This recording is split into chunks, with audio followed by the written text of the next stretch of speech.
नमस्कार, मेरा नाम है राजेश सिंह और आप सभी का मेरे YouTube चैनल पे फिर से एक बार स्वागत है। हाजिर हूं मैं एक नए वीडियो के साथ। आजकल देश में एक नई बीमारी फैल रही है जिसका नाम है संघफोबिया।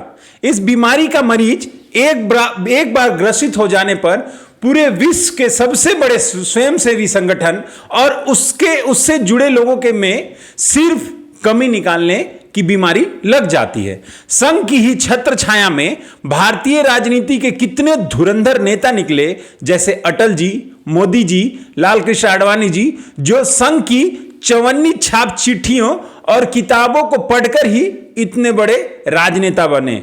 आगे बताऊंगा चवन्नी छाप किसने बोला है। मुझे राजनीतिक पार्टियों की प्रवक्ताओं में एक बात बहुत अच्छी लगती है कि उन्हें पूरे संसार का ज्ञान होता है। एवरीथिंग ही नोज, कुछ भी पूछ लो। वैसे तो आजकल संसद में पक्ष या विपक्ष दोनों में अच्छे वक्ताओं की भारी कमी है, लेकिन कुछ दिनों से एक नाम बहुत चर्चा में है, मनोज झा। मनोज झा सहरसा बिहार के रहने वाले झा जी एक राजनेता और प्रोफेसर हैं। तो झा जी के पास ज्ञान का इतना बड़ा कुआं है कि उन्हें अपने ज्ञान के आगे सबका ज्ञान चवन्नी छाप और उनके ज्ञान का स्रोत भी चवन्नी छाप लगता है। झा जी इतने पढ़े लिखे हैं जिसका आप अंदाजा भी नहीं लगा सकते। झा जी ने 1992 में दिल्ली विश्वविद्यालय से सामाजिक कार्य विभाग से मास्टर डिग्री और पीएचडी किए। सबसे गजब, जहां पढ़े वहीं प्रोफेसर भी रहे और वहीं पर प्रमुख भी रहे।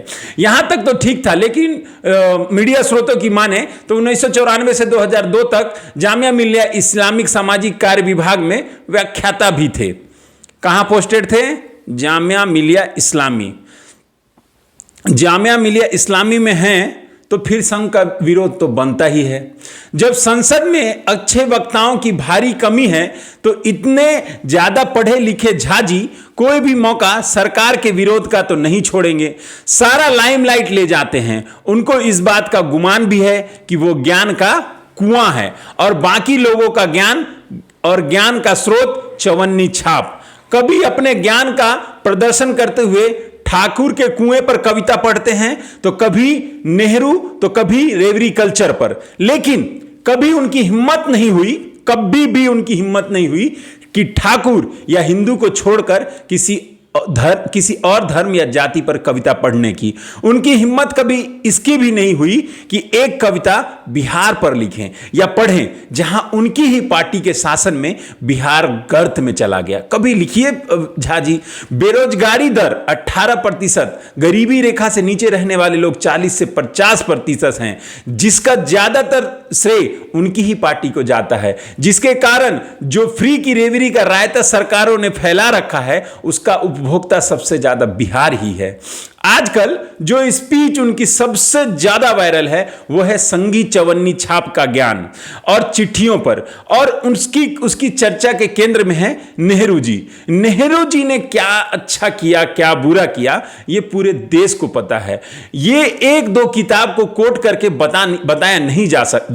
एक दो किताब को कोट करके आप बता नहीं सकते। देश का बंटवारा कैसे हुआ, पीओके पाकिस्तान को कैसे मिला, सबको पता है। किसी देशवासी को बताने की जरूरत नहीं है। लेकिन ये तो पुरानी बातें हैं जो बीत गई। मेरी एक रिक्वेस्ट थी झा जी आपसे कि एक किताब लिखिए आप जो बिहार के इतिहास में शामिल की जाए कि कैसे बिहार में चारा घोटाला हुआ, कैसे बिहार जंगल राज बना, बिहार में उद्योग तो नहीं लगा लेकिन अपहरण उद्योग कैसे लगा, कैसे आप एक 9th पढ़े लिखे हुए राजनीतिक सलाहकार बने। वैसे झा जी के पास इतना नॉलेज है, लेकिन सिर्फ दूसरों को देने के लिए, अपने राज्य और अपने पार्टी को देने के लिए बिल्कुल ही नहीं है। सिर्फ दूसरी पार्टियों, दूसरे लोगों को देने के लिए ही झा जी के पास नॉलेज है। झा जी के इस ज्ञान को मेरा नमन है।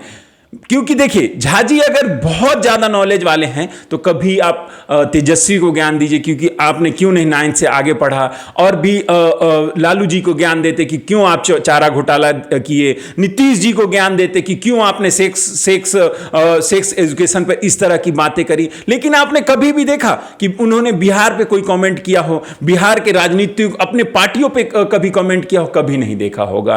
तो इस तरह के राजनीतिक और इस तरह के ज्ञानी व्यक्ति जो खुद को ज्ञान का कुआं और दूसरे लोगों को इतना सारा ज्ञान देते हैं, उनको मेरा नमन है। मिलता हूं नए वीडियो में नए टॉपिक के साथ, तब तक के लिए जय हिंद जय भारत।